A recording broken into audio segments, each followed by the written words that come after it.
Jarrod, nice to meet you. Thank you for speaking to us in Astro Malaysia.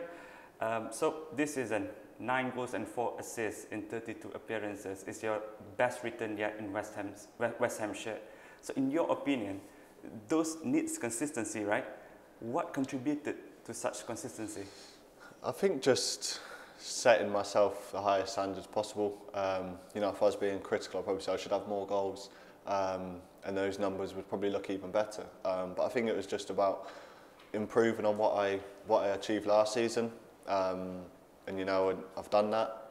But you know, I always want to finish as high as possible by the end of the season. So you came here in 2020. Before this, you played more than 100 games for Hull City in a span of 6 seasons.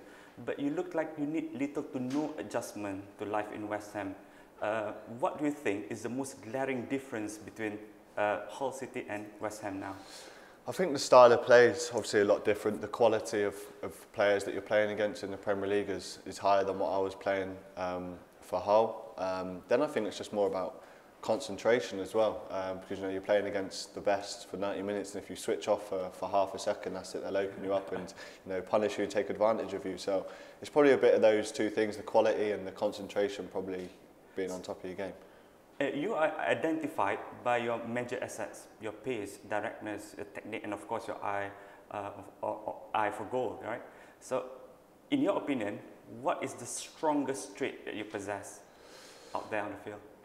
Probably, you'd say me being a right winger and being left-footed, coming in onto my left foot, my favourable foot, stronger foot, and shooting, or you know, playing the balls through for my teammates to run onto. So I'd probably say that was, you know, my best trait, so to speak, of my game.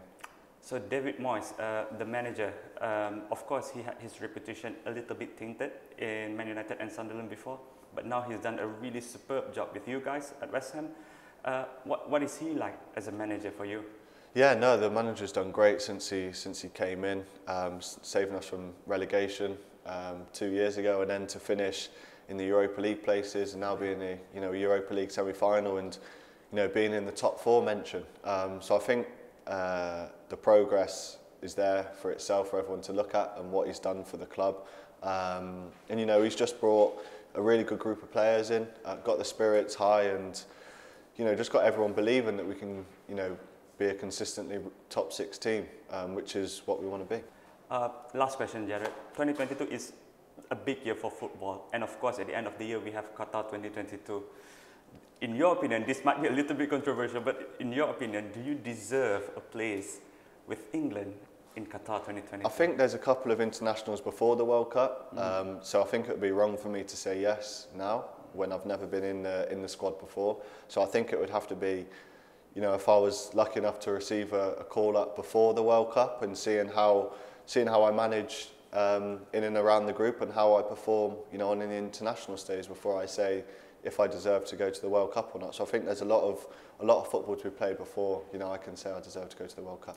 Perfect, Jarrod. Thank you very much for speaking to Astro.